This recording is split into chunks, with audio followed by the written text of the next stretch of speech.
Muy bien. Bienvenidos al canal de la Maestra Luz. Continuamos con esta serie sobre la guía para la presentación del instrumento de apreciación de conocimientos y aptitudes para dirección. En este caso, el tema 4 se relaciona con la resolución de conflictos en los centros escolares, cómo mejorar la convivencia en su centro escolar. Y este documento nos dice primeramente, bueno, ¿qué es el conflicto? Esto sí lo debemos de tener muy claro. Los conflictos son situaciones en las que dos o más personas entran en oposición, un desacuerdo porque sus posiciones, intereses, necesidades, deseos o valores son incompatibles o son percibidos como incompatibles, donde juegan un papel muy importante las emociones y sentimientos, donde la relación entre las partes en conflicto puede salir robustecida o deteriorada en función de cómo sea el proceso de resolución del conflicto. Es por ello que también nos dice, bueno, hay que, como directivo, tener muy en cuenta qué sería esta parte para poder aplicar lo que ya hemos visto de los temas anteriores de asertividad, por ejemplo, para poder aplicar las técnicas que nos van a ofrecer en este documento. Nos dice que hay estilos de afrontar o actitudes ante el conflicto. Estas serían el estilo de competición en donde yo gano y tú pierdes, es decir, lo que yo considero que es lo que se debe de implementar para solucionar el conflicto, pues es lo que va a prevalecer. No me importan tus intereses, no me importan tus sentimientos, lo que se debe hacer es esto porque así lo digo. En el estilo de acomodación o sumisión, pues yo pierdo y tú ganas. Entonces aquí no lo vamos a confrontar, yo ya lo doy por perdido, yo digo, bueno, está bien, ya tú tienes la razón y yo voy a hacer lo que tú me estás imponiendo. El estilo de evasión es pierdo, pierdes, porque pues ambas partes evadimos la parte del conflicto y decimos, no, no quiero pelear porque es mi amiga, porque es mi jefa, etcétera, y entonces mejor lo dejo así. Y la otra parte piensa exactamente lo mismo. Por tanto, se evade lo que sería en sí el conflicto o la situación y se quedan los dos como ambiguos, ¿no? Pierdo, pierdes, pierdes.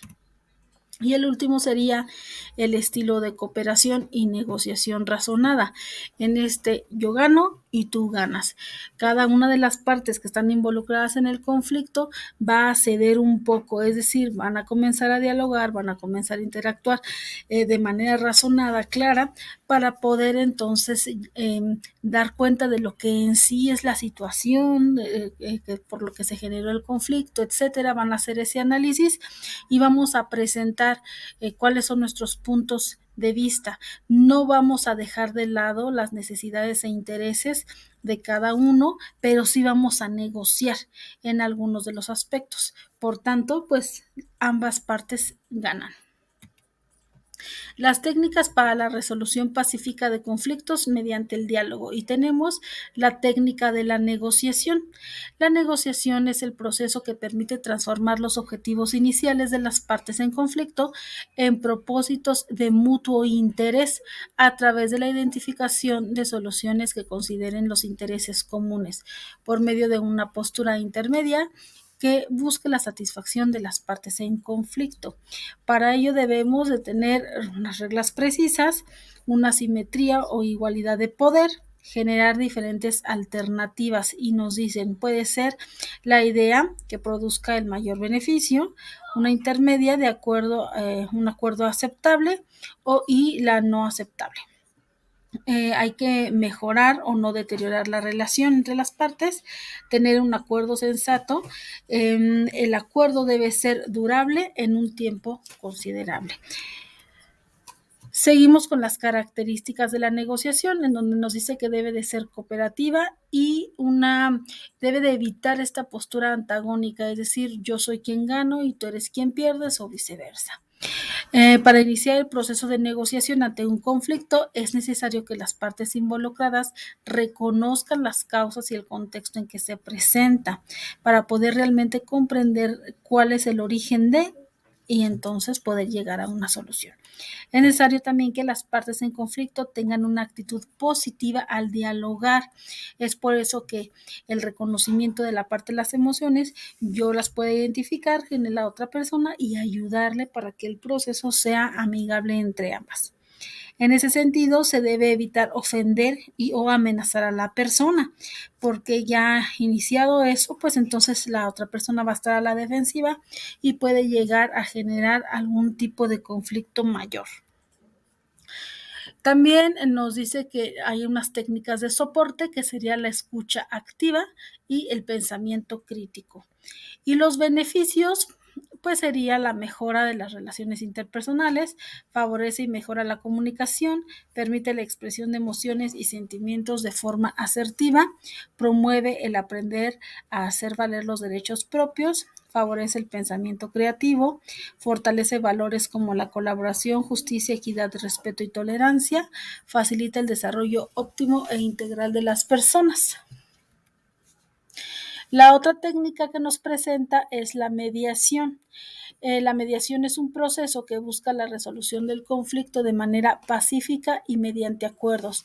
Se utiliza cuando las partes involucradas en el conflicto han agotado ya las posibilidades de resolverlo por sí mismas y por ello acuden de forma voluntaria a las personas mediadoras, que los apoyarán a abordarlo mediante la comunicación entre las partes, la creación de un ambiente que favorezca el encuentro, el respeto, confianza mutua y la disposición para buscar soluciones y lograr acuerdos con la participación neutral de la persona mediadora.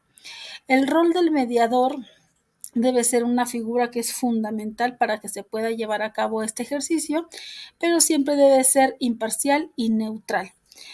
Así también debe tener una capacidad para observar, escuchar con atención los argumentos de las partes, promover que se expresen, analizar y sintetizar la información, además de favorecer la actitud cooperativa para que las partes puedan llegar por sí mismas al punto de encuentro, es decir, establecer los criterios para poder solucionar el conflicto. El mediador nunca debe tomar parte o decidir los acuerdos entre las partes. Las características de la mediación es que es voluntaria, es participativa y confidencial. Las fases sería, bueno, pues un inicio en donde vamos a aproximar a las partes, la descripción de la estructura del conflicto. Aquí vamos a recopilar la información para poder realmente comprender qué fue lo que sucedió y la obtención de acuerdo. Aquí vamos a prever metas de la gestión positiva del conflicto, es decir, vamos a establecer acuerdos y el cumplimiento de lo que se ha acordado. Si las partes no pueden llegar a un acuerdo o algo que les beneficie a ambos, entonces yo puedo dar ejemplos de situaciones similares que se han vivido, por ejemplo, en la escuela y pues comentar cómo fue que se solucionó en ese momento, como para dar una idea a los alumnos que no tienen pues noción de qué podrían hacer para solucionarlo, entonces con ese ejemplo pues pueden llegar a tener alguna idea y proponer situaciones en las que se puedan establecer los acuerdos para la solución del conflicto. Las ventajas en el ámbito escolar sería la mejora del clima escolar, contribuye al desarrollo y la práctica de actitudes y valores, contribuye a desarrollar capacidades, favorece la capacidad de autorregulación, promueve el desarrollo de actitudes cooperativas, fomenta la capacidad de resolución de conflictos.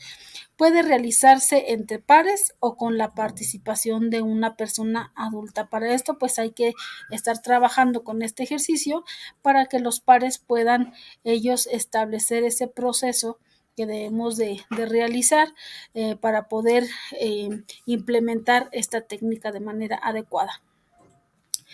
Las consideraciones finales del documento nos dice, bueno, ¿qué puede hacer el docente para facilitar el proceso de resolución de conflictos y por otra parte, pues, ¿qué le tocaría a la familia?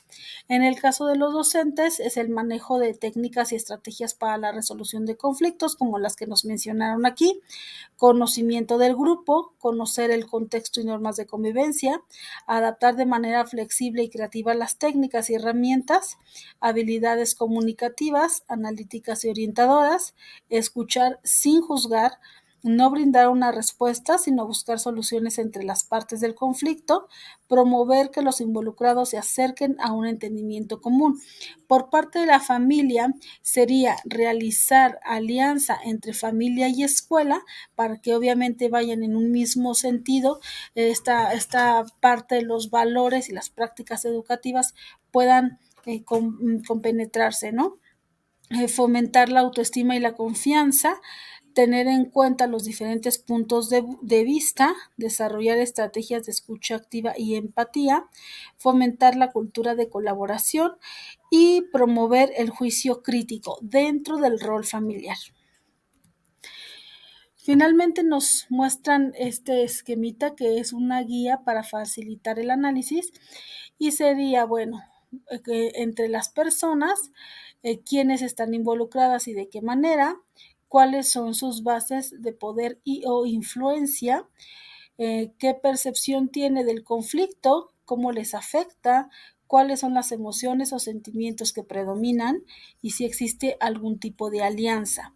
En cuanto al proceso, observar qué desencadenó el conflicto, qué factores lo agudizaron, qué soluciones se han ensayado, con qué resultado, cómo se está produciendo la comunicación, se están produciendo distorsiones debido a los rumores, estereotipos, información falsa.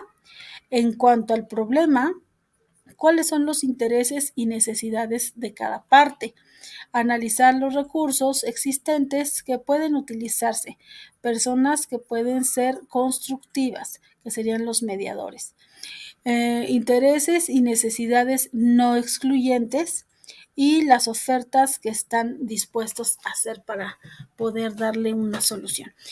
Este tema es muy cortito, es muy concreto, está muy fácil de entender. El siguiente tema para estudiar sería un documento que se llama Las habilidades socioemocionales de los docentes, herramientas de paz en la escuela.